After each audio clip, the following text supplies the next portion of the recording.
Entonces, ¿cuál es el problema que tenemos? Que básicamente tenemos mucha resistencia bacteriana, no tenemos nuevos antibióticos en teoría, y en la década de básicamente el año 2000 al 2010 solo aparecen 3 nuevos antibióticos, a pesar de que probablemente aparezcan más de 10 o 11 mecanismos diferentes de resistencia solo a los bacilos gram negativos y unos 3 o 4 los gram positivos, y adicionalmente se registran más o menos aparición de 18 nuevos inmunosupresores. Entonces, esto hace que la Asociación Americana de Enfermedades Infecciosas promueva una iniciativa que se llama 10 por 20, y es que del 2010 al 2020 tengamos al menos 10 antibióticos nuevos en el mundo y que nos sirvan contra lo que tenemos. Entonces, básicamente, ¿qué empieza a aparecer? Empieza a aparecer ceftarolina. Lo que aparece ahí abajo son básicamente las moléculas. Entonces, aparece ceftarolina, una molécula que ha pasado, miren ustedes la cantidad de laboratorios que la han comprado, no porque sea mala, al contrario, cuando pasa por tantos es porque es muy buena.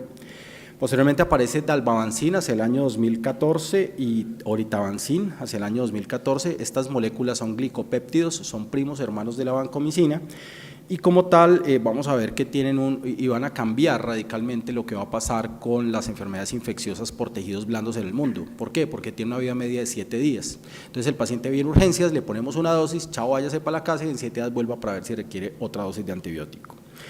Tedisolid, un linezolid mejorado, con la ventaja de que es una sola vez al día y menos efectos adversos, y posteriormente iclaprin, un trimetoprim mejorado, que básicamente todavía no ha sido aprobado por la FDA, los que estén en negro es que no están aprobados todavía por la FDA, y lefamulin, uno de los últimos antibióticos que hay, dirigido sobre todo contra estreptococo y para tratar neumonías.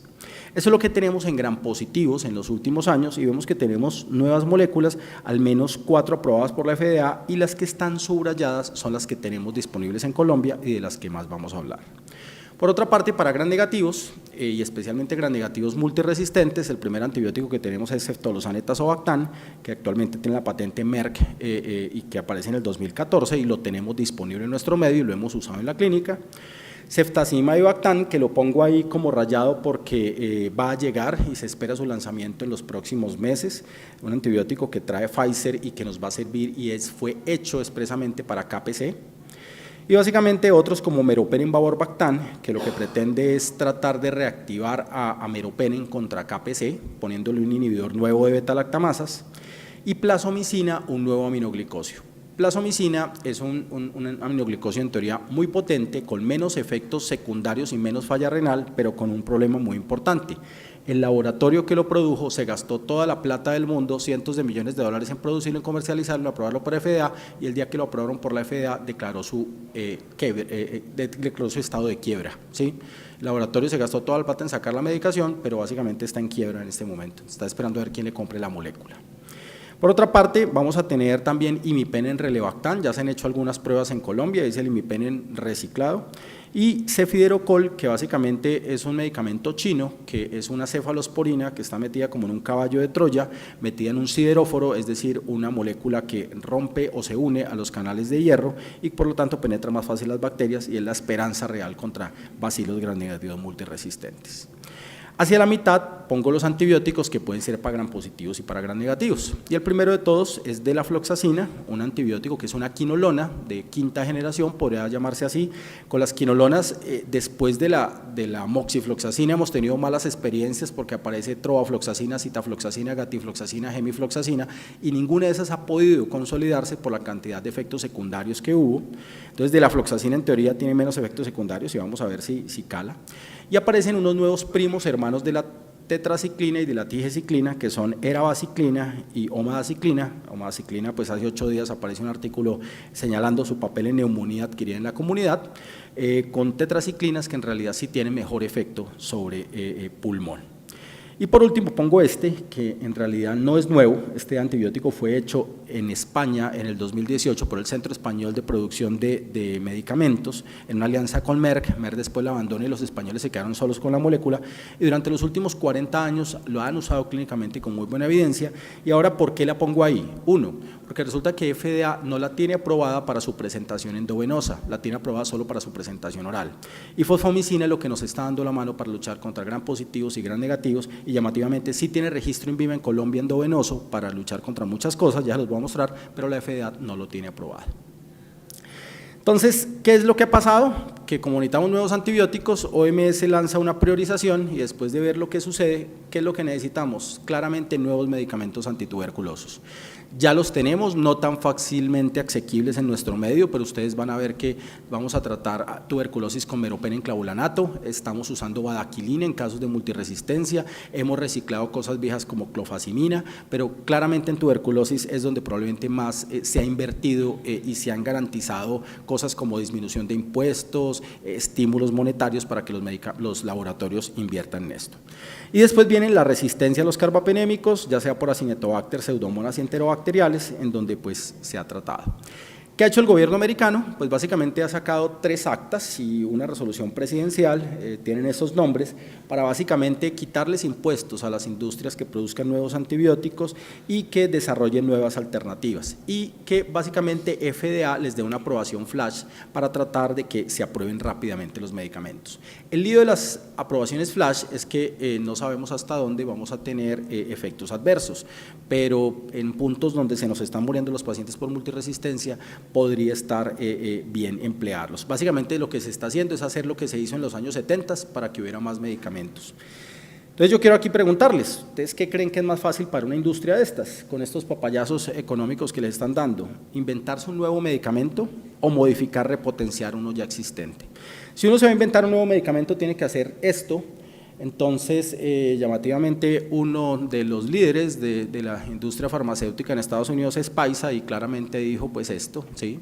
Lo que vamos a hacer es reciclar y lo que estamos haciendo, y en teoría los nuevos medicamentos no son tan nuevos, son reciclaje de los viejos.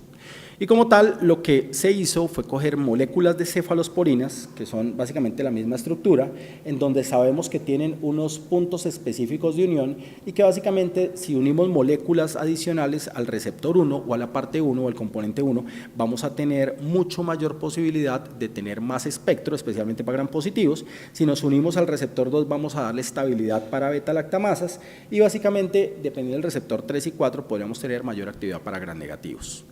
Entonces, eso es lo que hicieron y aparece el primero de los medicamentos que vamos a hablar hoy, que se llama ceftarolina. La ceftarolina es casi que una ceftriaxona, que le añadimos 2 radicales, un grupo fosfono que le aumenta la sensibilidad y básicamente un anillo 1,3-tiazol que le da la posibilidad de actuar contra Staphylococcus aureus meticilino resistente. Este antibiótico no tiene acción contra pseudomonas, es un antibiótico que es como una ceftriaxona, muy bueno para gram positivos, aceptable para gram negativos, pero sobre todo muy bueno contra Staphylococcus aureus meticilino resistente. Ceftarolina tiene una condición particular y es que en ella se ha descrito una acción alostérica y básicamente es como si fuera una llave o una puerta con 2 candados.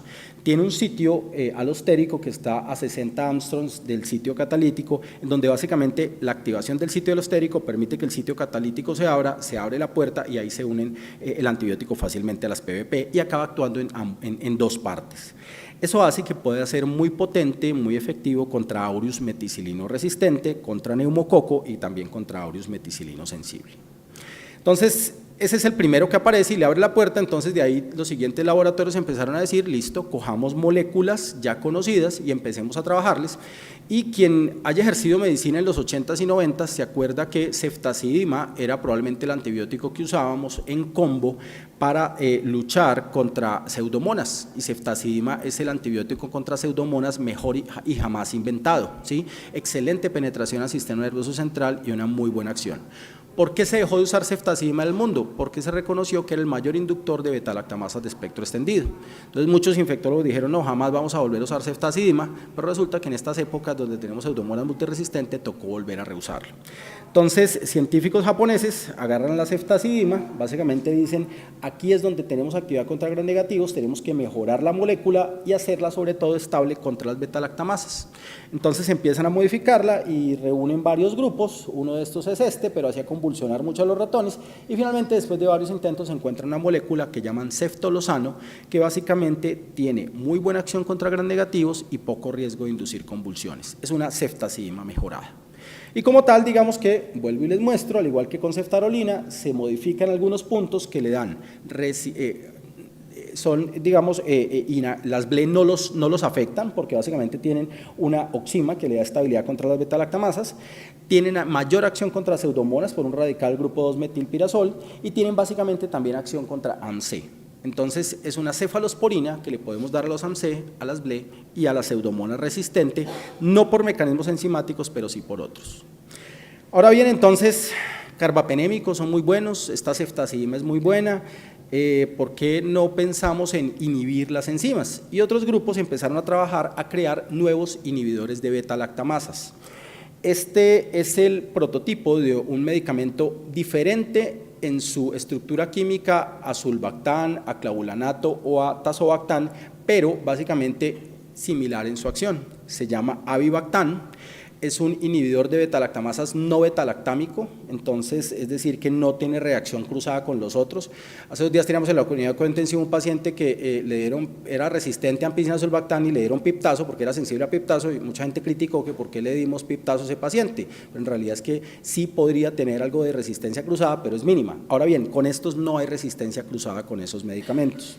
Y básicamente lo que hacen y son específicos para unirse a las serin beta-lactamasas, es decir, a KPC.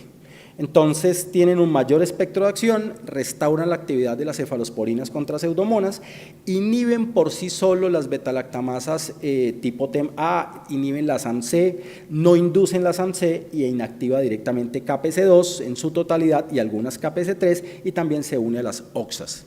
No se inhiben o no actúan sobre las enzimas tipo metalo-beta-lactamasas. Entonces esta es una nueva estructura que está dirigida sobre KPC y lo que se hace es unirse a una cefalosporina y si tenemos una cefalosporina que se llama ceftazidima que sabíamos que era súper buena contra pseudomonas, pues básicamente tenemos una nueva molécula que se llama ceftazidima avibactán, la cual en el mundo está dando la mano para actuar sobre KPC. Laboratorios posteriores como Merck, esto es de Pfizer, dijeron no nos vamos a quedar atrás y sacaron el relebactam. El relebactam básicamente es muy similar al avibactam, solo tiene una estructura química diferente que le permite unirse al imipenem y básicamente quiere cumplir exactamente la misma función y ser la competencia del anterior. Pero adicionalmente aparece otro que es el bavorbactam, que viene con meropenem y va a llegar, en donde básicamente es anti-BLE. Y básicamente también anti-KPC, pero no sirve mucho en pseudomonas. Uno creería que meropenem más bavorbactam sería la panacea y la maravilla, no, al contrario, puede ser inferior a los demás porque no tiene mucha acción contra pseudomonas. Entonces, ahí vamos con otra molécula. Linezolid nos ha dado la mano mucho en reemplazo de vancomicina en neumonía y en algunas infecciones de piel de tejidos blandos, la toxicidad renal de la vancomicina y algunos puntos que vamos a ver más adelante han hecho que el linezolid sea una excelente alternativa. Entonces dijeron, ¿cuál es el lío del linezolid? 1, la toxicidad medular. 2, básicamente la presencia de que con medicamentos tipo inhibidor de monoaminoxidasa o con otros medicamentos como tramadol o como trazodona puede llegar a tener síndrome serotoninérgico. Y basados en eso, entonces, algunos grupos decidieron trabajar en mejorar estas moléculas y miren ustedes, crean un linezolid mejorado donde tiene un anillo de O-cadena lateral en donde la molécula se une mucho más ávida al ribosoma. Acuérdense que el linezolid actúa en el ribosoma sobre las 50-70S y básicamente esta se une mucho más, se une 10 veces más y al hacer eso básicamente tiene una mayor vida media, entonces hay que darla una sola vez al día y al darle una sola vez al día pues hay 50% menos de efectos secundarios y puede haber incluso mayor potencia. Miren ustedes hacia esta parte que las MIC, las concentraciones inhibitoras mínicas son mucho menores para tedizolid que para linezolid, básicamente por eso, porque son mucho más potentes. El problema es que este antibiótico, que si bien uno diría va a reemplazar el linezolid, no sirve en pulmón, solo sirve y hasta el momento para tejidos blandos, entonces de ahí su limitada acción. Este medicamento está aprobado en Colombia desde hace 3 años, pero no lo han lanzado porque es difícil competir cuando hay 7 u 8 genéricos de linezolid por costos y precios. Y por último, yo les quiero volver a hablar de la fosfomicina, antibiótico descubierto hace 40 años, pero que desde hace 3 años en Colombia tenemos endovenoso. Fosfomicina es el antibiótico más pequeño conocido en el mundo. Es el único antibiótico capaz de penetrar realmente a un absceso. Es el único antibiótico que penetra 100% al sistema nervioso central. Es el único antibiótico que tiene este mecanismo de acción. Miren aquí afuera, donde actúan básicamente en el punto 4 y 5, por aquí, no, aquí no, qué pena, por aquí es donde actúa vancomicina, aquí actúan los betalactámicos, aquí actúa vancomicina, fosfomicina aquí actúa en la parte inicial de formación de la pared, porque se une e impide la formación de la base que se llama el N-acetilglutámico, la N-acetilmuramina. Entonces, al unirse ahí, es un antibiótico que se puede combinar con cualquier otro y ha mostrado sinergia con todos los antibióticos existentes. No hay resistencia cruzada, que dicen que es multiresistente, pues este no tiene por qué tener resistencia cruzada con nada más.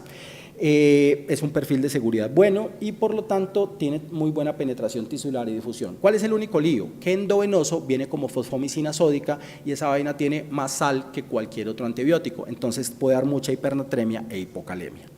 Y el gran problema que tenemos es que desconocemos la sensibilidad porque muchas tarjetas no traen fosfomicina y no sabemos para dónde va. Oritan-Vabancin y Dalbavancin no están disponibles en Colombia, son primos hermanos de la vancomicina y como les mencioné tienen una ventaja y es que especialmente el Dalbavancin tiene una vida media muy larga y vuelvo y les digo, este antibiótico va a llegar en 5 años y este antibiótico en 5 años nos va a resolver muchos líos. El paciente va a venir por una celulitis, le vamos a poner este antibiótico y le decimos váyase para la casa y vuelva en 8 días. Es lo que en teoría promueve y lo que se está probado y tiene una acción excelente contra gram positivos. La telavancin y el oritel-vabancin, básicamente el último, por ejemplo, el oritel-vabancin aparece para Staphylococcus aureus resistente a vancomicina, en algunas cepas lo han probado y muestra su adecuada acción, y en teoría tendrían un poco de menos toxicidad renal que la vancomicina y por eso en algunas partes se han usado y probado. Entonces, esto es el futuro y hacia allá vamos. Y por último, creo que hay que hablar de la seguridad porque a pesar de que son medicamentos nuevos, pues no dejan de tener problemas. Ve uno que con dalbavancin hay algunos líos, a veces con rash, con problemas en hígado, en riñón. Ceftarolina no deja de tener todos los efectos adversos de las cefalosporinas, con un poco, y se ha descrito hasta que 10% de los pacientes hacen hemólisis o CUMS positivo, y no es algo infrecuente. Tedizolid no tiene problema renal, pero sí algo de problema hepático y penetra mucho al sistema nervioso central, por lo tanto el paciente se puede agitar mucho. Y ceftolozane-tazobactam, al igual que el ceftazimab-bactam, tiene reacción cruzada con las cefalosporinas y un problema con el ceftazimab es que entra mucho al sistema nervioso central y podría causar algo de convulsiones.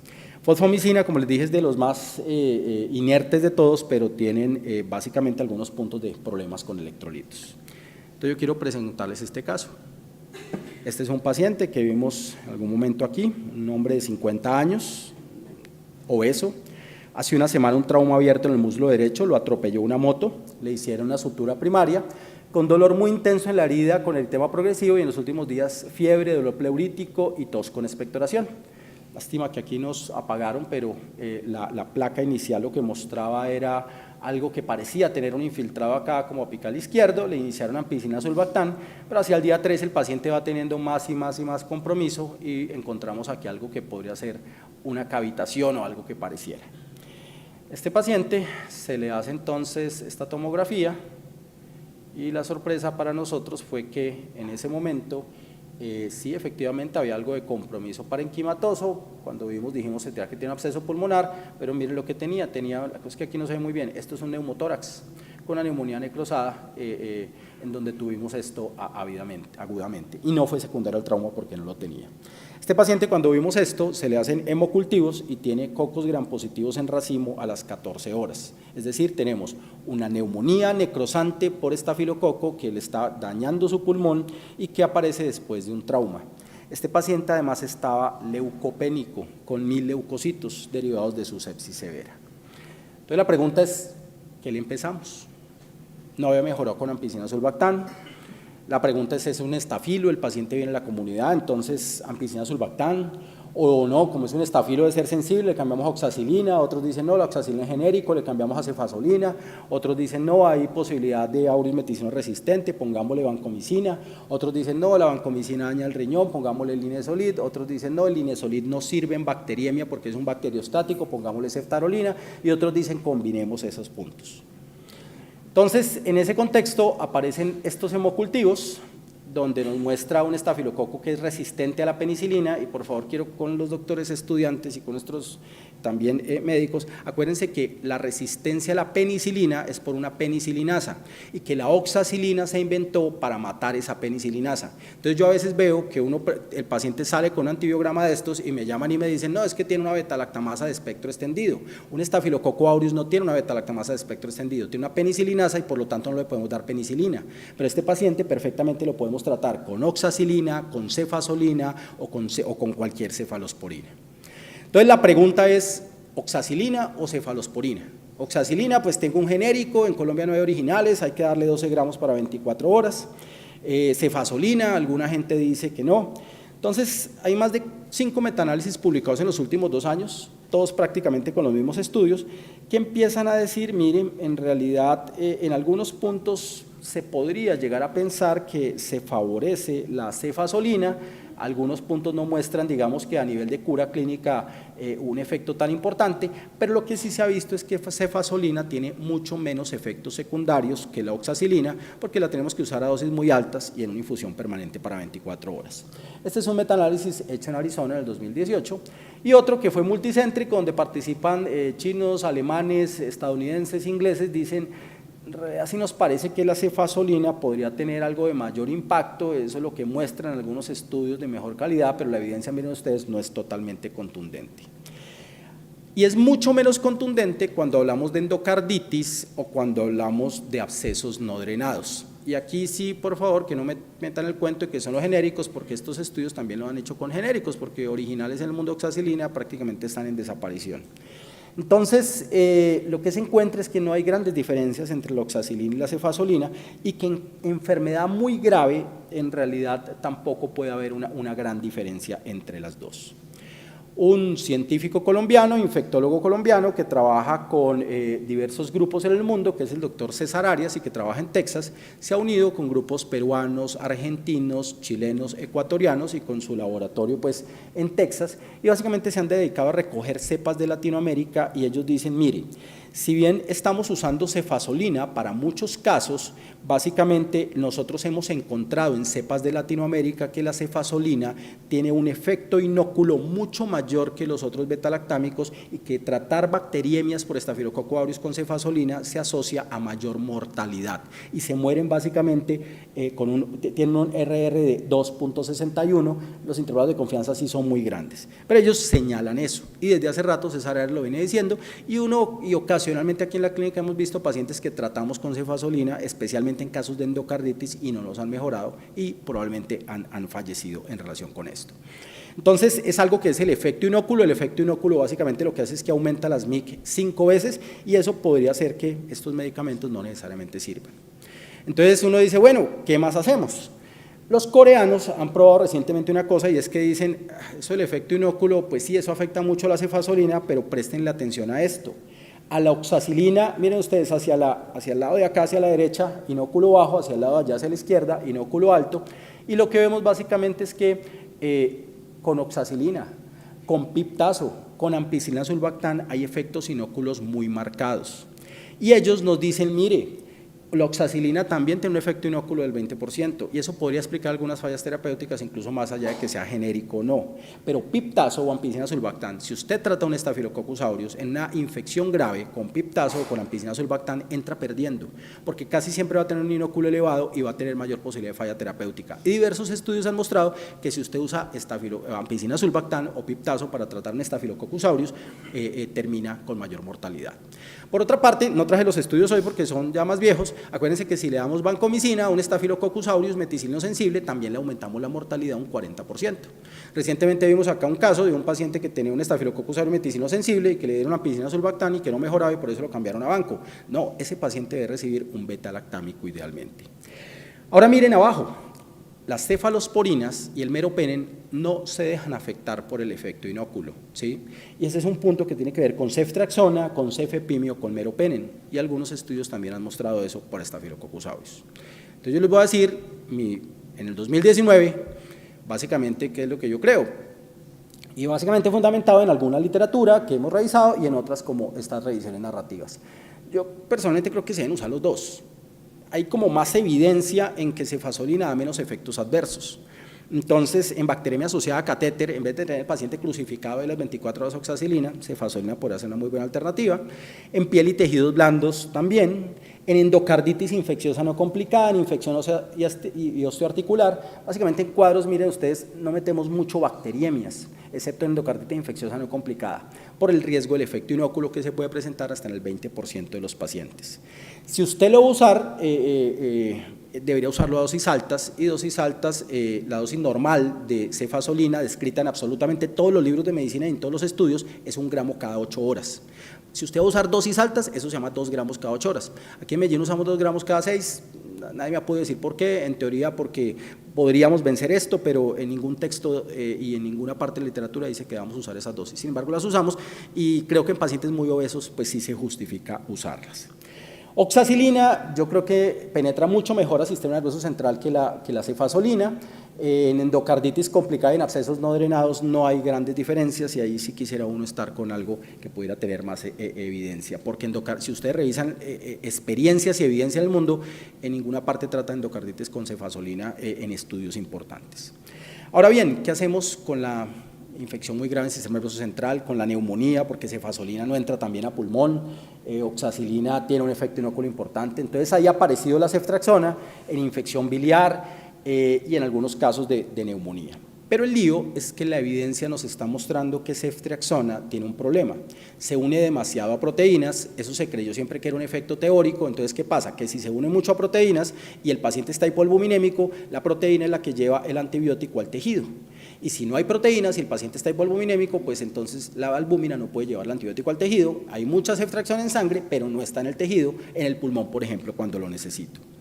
Y hay estudios que han mostrado mayor riesgo de falla terapéutica cuando se usa, por ejemplo, ceftriaxona versus cefazolina en algunas infecciones, y los autores han dicho que probablemente eso puede ser por la hipoalbuminemia. Son los primeros estudios clínicos que realmente están demostrando este efecto, o al menos lo infieren.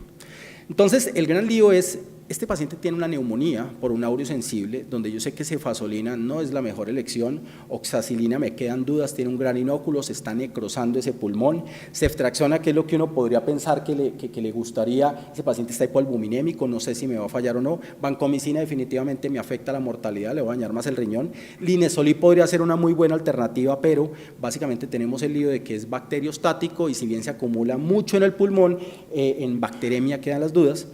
Entonces ahí es donde vienen a aparecer moléculas como las que hemos mencionado, y ahí ese es el nicho probablemente de ceftarolina, un medicamento que llamativamente en esta era de evidencia clínica, estudios controlados aleatorizados que muestren que un antibiótico es superior a otro, se cuentan con los dedos de la mano y me sobran dedos. Todos los estudios son hechos de no inferioridad para básicamente decir que al menos es igual a este o parecido a este.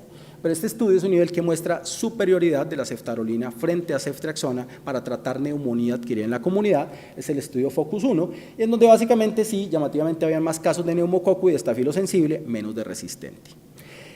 ¿Qué es lo que sabemos en infección o en bacteremia por Staphylococcus aureus? Este es un estudio muy bonito en donde básicamente se evaluaba la supervivencia 90 días en infección por Staphylococcus aureus y se veía que en el día 0, pues miren ustedes, todos empiezan bien y vean la línea blanca es catéter central y esos pacientes se mueren el 15% a 90 días. Versus, miren ustedes, lastimosamente no se ve tan bien, la línea morada de abajo, eso se llama neumonía y esos pacientes básicamente se mueren el 60%, perdón, la supervivencia, miren ustedes, solo del 40%, se mueren el 60%. ¿Por qué se mueren menos en catéter? Porque es que en catéter usted le quita el catéter, ¿sí? Y el paciente ya usted va ganando y aumenta 5 veces más la supervivencia. En cambio, en neumonía es muy difícil quitarle un pedazo de pulmón y más si el paciente está tan grave. Entonces la neumonía claramente aumenta la posibilidad de muerte y miren ustedes, mata más que si tuviera endocarditis y mata más. La neumonía por Staphylococcus aureus, incluso meticilino sensible, es lo más grave con lo que uno se puede encontrar. Se mueren 6 de cada 10 por más que usted le ponga genérico, original, otros puntos.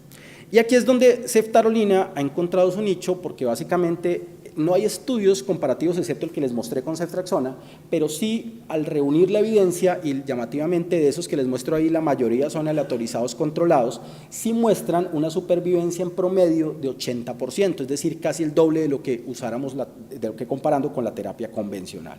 Y eso se ha visto en estudios aleatorizados y se ha visto para aureus sensible y se ha visto para aureus resistente, donde en aureus sensible la supervivencia mejora alrededor del 70-75% y en aureus resistente alrededor del 75%.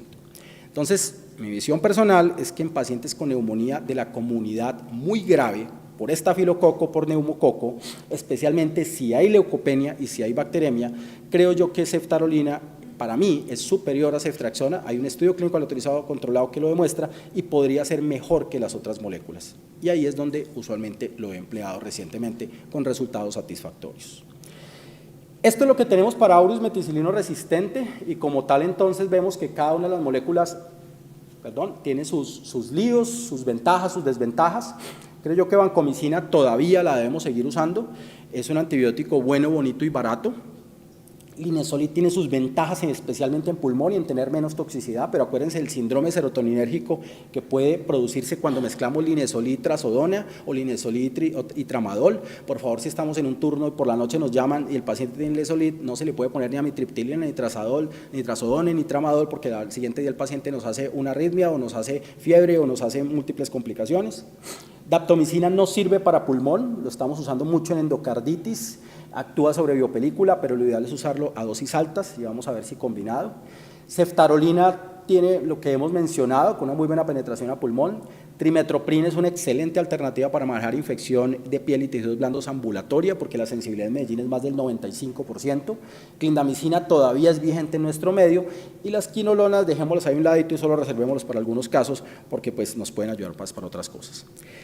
¿Qué pasa con vancomicina? Con vancomicina hemos tenido muchos líos porque básicamente vancomicina es un antibiótico que se estabiliza o alcanza un estado estable después de 4 vidas medias. Aquí desafortunadamente la resolución del video no nos da, pero si ustedes me creen, aquí dice que estos son los niveles Valle que nos decían debíamos alcanzar cuando tratábamos a los pacientes con vancomicina.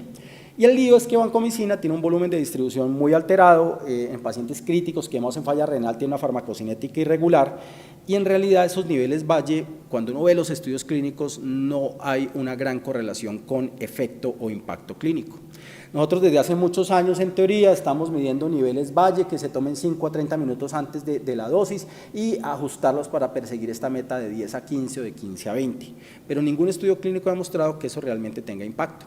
Lo que ha demostrado tener impacto es tener algo que se llama área bajo la curva sobre la MIC por encima de 400 para mayor efecto terapéutico y área bajo la curva sobre la MIC por debajo de 600 para tener menos posibilidad de toxicidad renal.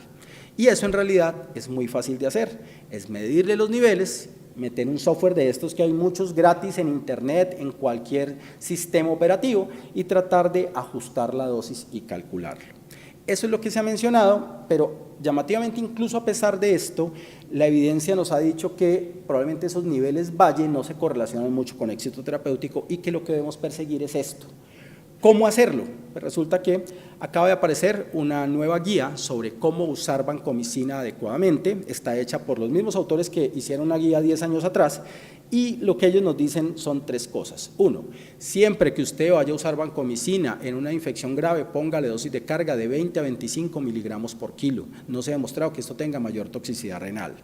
2, usted debe hacer idealmente área bajo la curva sobre la MIC para evaluar el efecto terapéutico de ese paciente y debe tenerlo entre 400 y 600. Y esta guía sí es muy enfática, nunca más vuelva a perseguir niveles entre 15 y 20 porque eso en realidad no tiene tanta correlación clínica. Sí puede ayudar a seguir nefrotoxicidad, pero lo que hay que hacer es coger el software, coger los niveles y hacerlo. Y hay 2 maneras de hacerlo. 1, básicamente hágale 2 mediciones. Una cercana al estado estable, probablemente lo que llamábamos nivel Valle, y otra 1 a 2 horas después de la infusión y aplicarlo en cualquier software de estos y con eso nos da el área bajo la curva sobre la MIC. Entonces, si vamos a medir de aquí en adelante niveles de vancomicina, debemos tomar un nivel Valle, pero también un nivel a las 2 horas de la infusión para que podamos hacer el trapezoide, la ecuación trapezoidal, lo metemos en cualquier software y nos da el área bajo la curva sobre la MIC.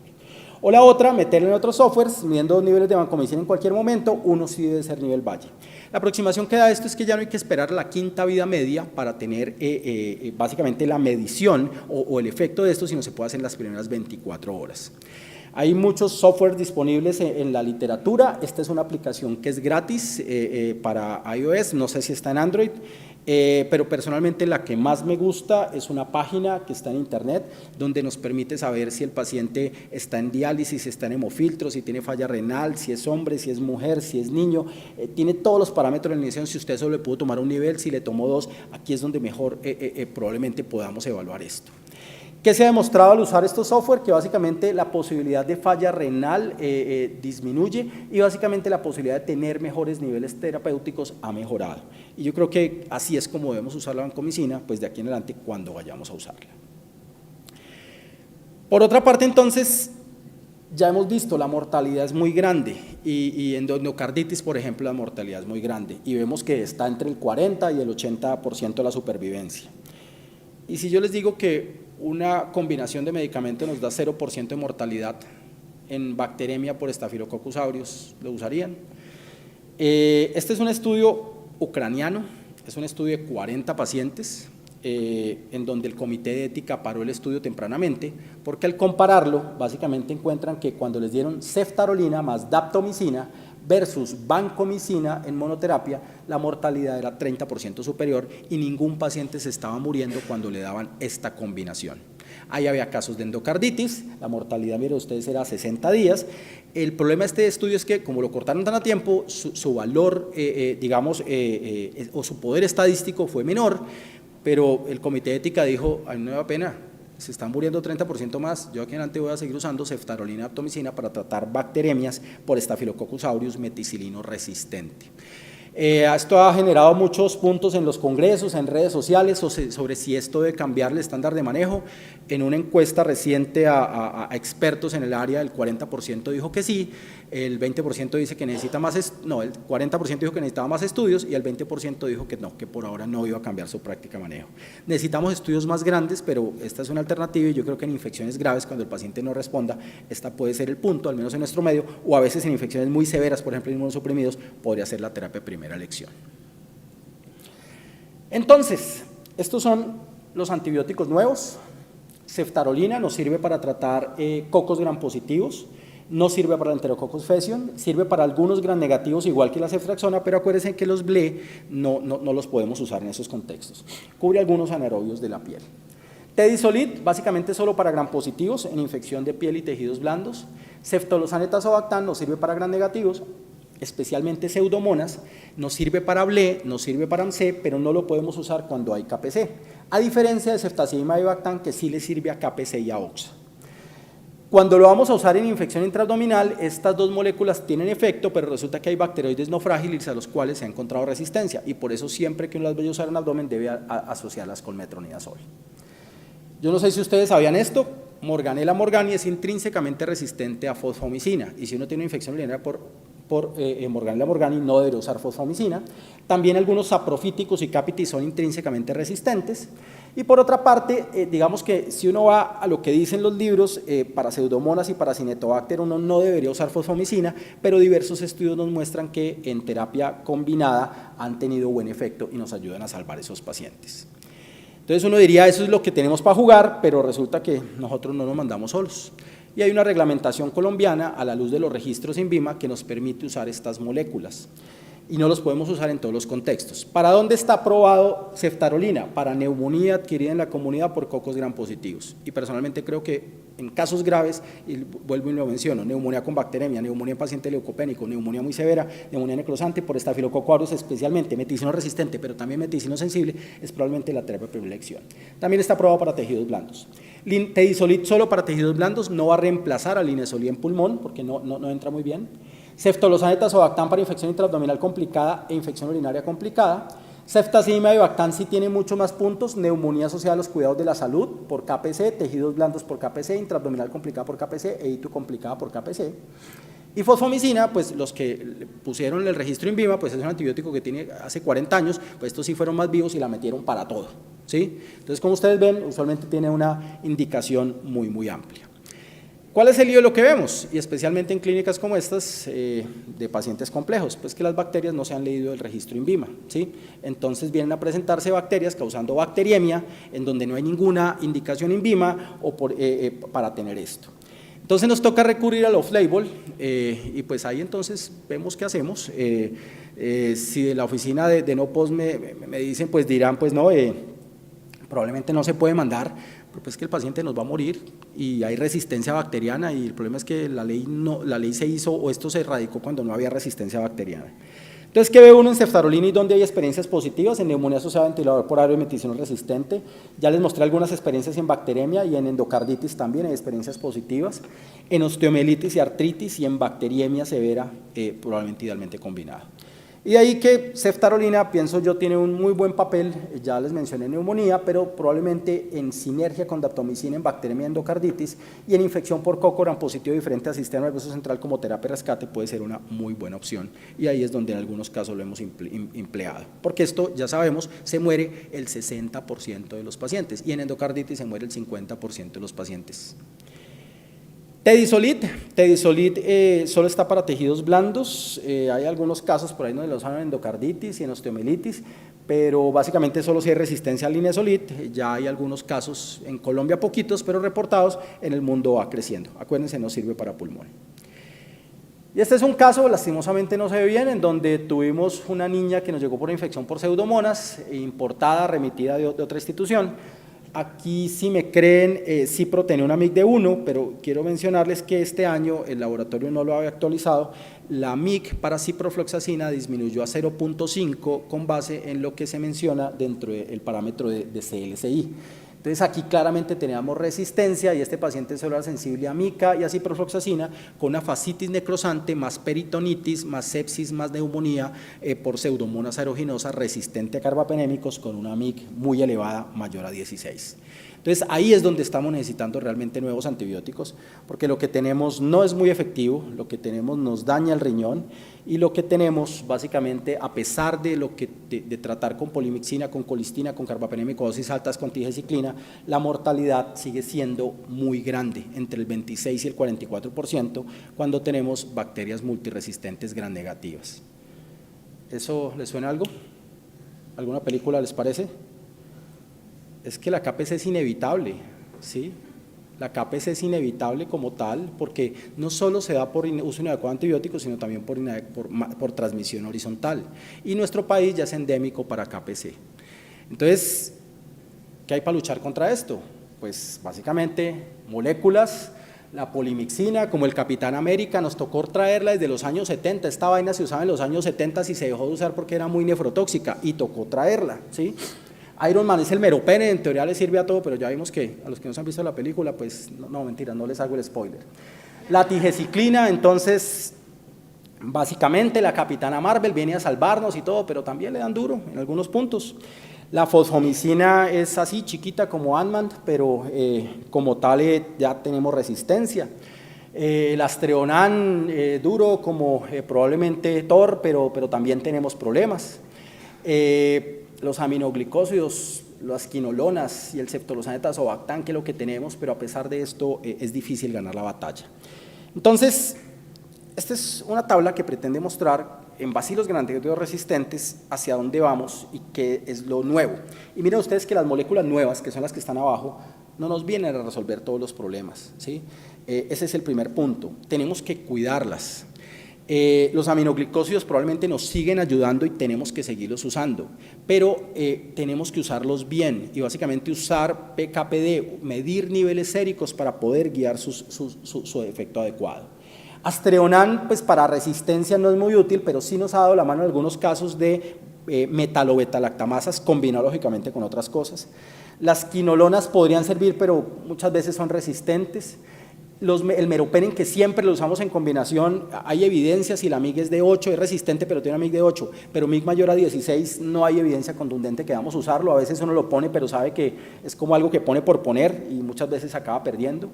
Las polimixinas en teoría le sirven a todas, pero vamos a ver que la mortalidad es del 40%. La tigecyclina, acuérdense que se llama el 3PM, Pseudomonas, Providencia, Proteus y Morganella, a esos no les sirve, es intrínsecamente resistente, y que básicamente en Acinetobacter, en KPC, en Oxa, en infecciones sobre todo abdominales puede servir, pero dándolo a dosis doble, viendo que el 30% son resistentes en nuestro medio y sabiendo que el paciente va a vomitar esta vía y la otra y que uno de cada 20 hace pancreatitis. La rifampicina, maravillosa porque le sirve a todo, si le sirve a tuberculosis pues le sirve a todo, pero en medio como el nuestro tenemos muchas interacciones, tenemos mucho riesgo de tuberculosis. Entonces, ceftolozano, ¿para qué nos sirve? Para BLE, para AMC y para pseudomonas cuando el mecanismo de resistencia no es KPC ni OXA.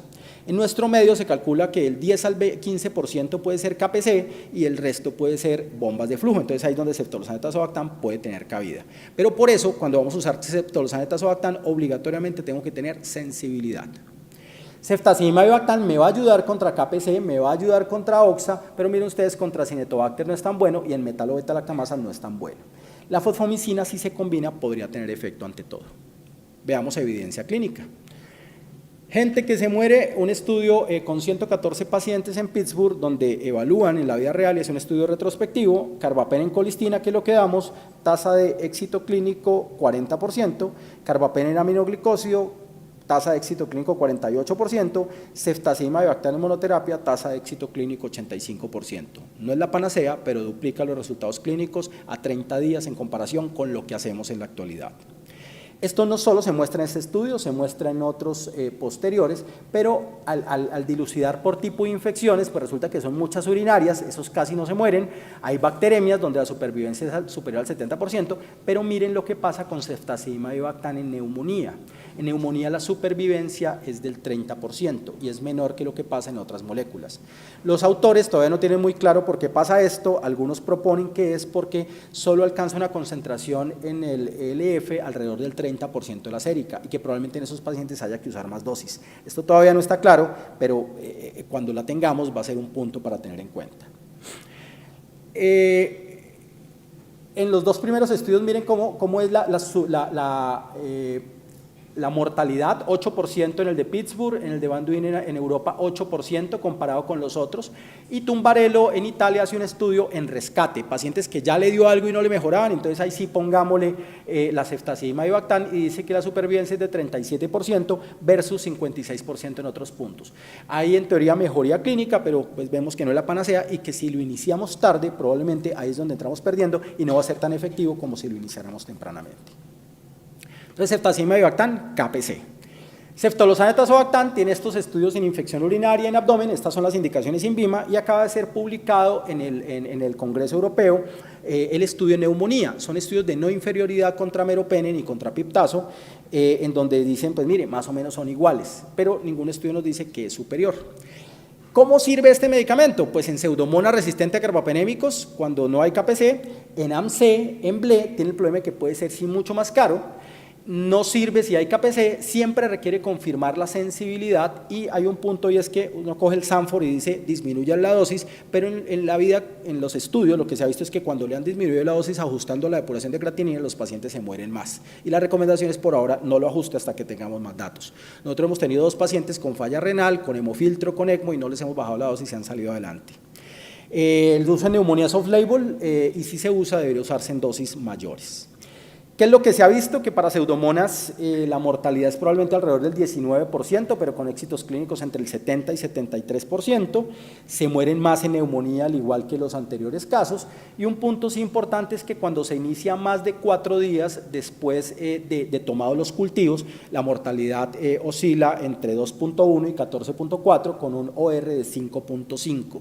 Es decir, estos antibióticos si los vamos a iniciar debe ser temprano, no esperar a que fracase todo y probablemente acabar. Y por eso, pues lo que le pedimos y en el laboratorio se está haciendo es pruebas de sensibilidad para el ceftolozano de tazobactam. Toca hacerlas por disco, no les van a aparecer, pero llamen y pídanlas si ven que el paciente no responde bien.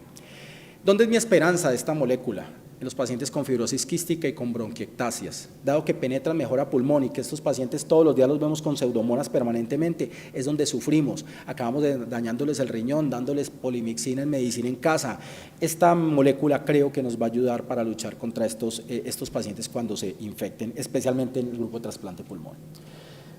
Por último, fosfomicina. Fosfomicina, entonces, qué pena que no se vea tan bien, pero si me creen, el amarillo de abajo es Staphylococcus aureus.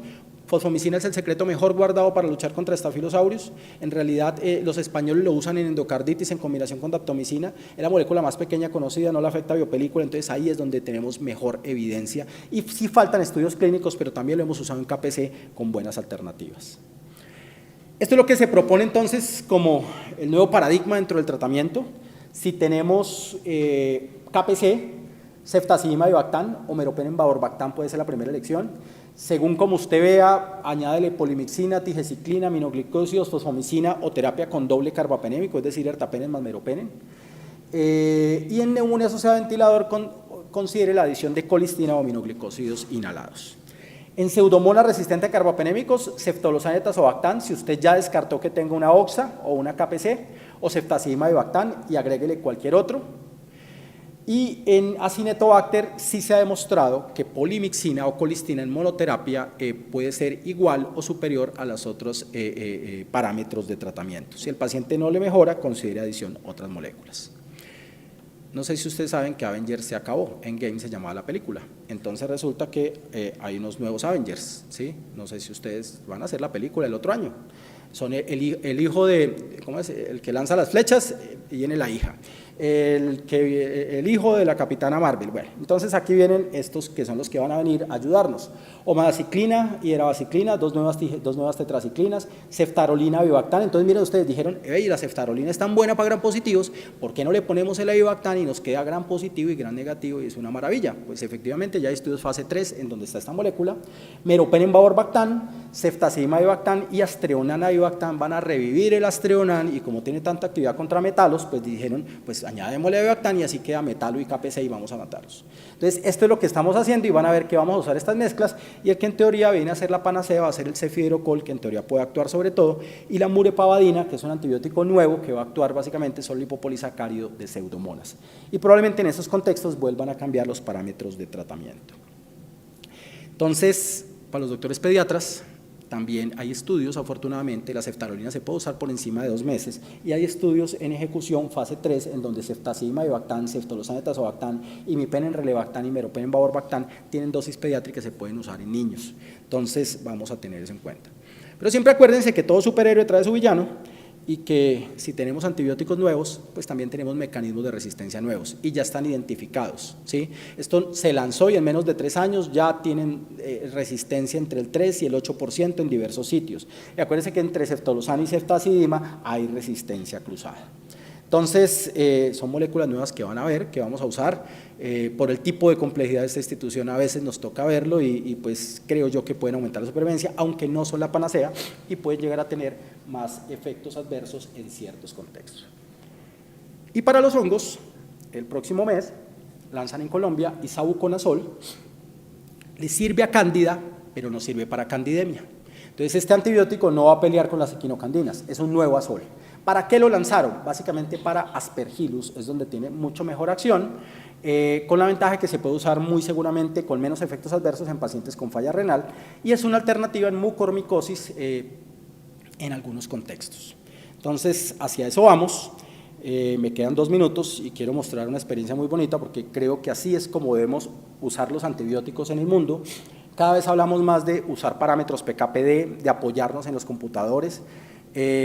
Nosotros tenemos la ventaja de que aquí en Medellín nos pueden medir niveles de amicacina, nos pueden medir niveles de meropenem en la Universidad de Antioquia, nos pueden medir niveles de quinolonas y de los antibióticos, podemos medir niveles de antituberculosos, podemos medir niveles de azoles. Entonces, esta es una alternativa, no se preocupen los administrativos, esto tiene CUPS, ¿sí? Y no es tan caro, cuesta 80.000 pesos a un nivel de esto, y en casos específicos nos han ayudado a disminuir dosis o optimizar el tratamiento. Cuando tenemos meropenem, por ejemplo, en infusión de 3 horas, uno sabe que idealmente debería tener 50% del tiempo sobre la MIC para garantizar un efecto terapéutico. ¿Cómo hacemos eso? Pues si aquí a las 6 de la mañana le pusimos el meropenem y si lo pusimos en infusión de 3 horas, pues probablemente a las 10 de la mañana va a ser la mitad de la dosis. Le mido ahí la concentración. Y ese es un paciente al que le medimos la concentración, tenía un meropenem con MIC de 2, en teoría sensibilidad disminuida, pero nos daba 13, es decir, estaba 4 veces por encima de la MIC, y le medimos adicionalmente un nivel valle y estaba en 3, es decir, estaba 100% por encima de la MIC y no le tuvimos que poner otras cosas ni luchar con combinaciones. Para eso estamos empleando softwares como estos, que son gratis, están en plataforma Android, pero también disponibles en internet, en donde uno agarra, le pone el antibiótico, individualiza la dosis del paciente, trata de ver hacia dónde va, pone los datos del paciente y finalmente le da gráficos como estos que le dan la tranquilidad a uno de saber qué esa dosis es la que uno le está poniendo al paciente y cuánto tiempo estamos por encima de la MIC. Entonces creo que los antibióticos no solo darlos, también hay que probablemente dar la dosis adecuada y cada vez estamos más en la era de la individualización. Les agradezco mucho, muchas gracias, muy amables.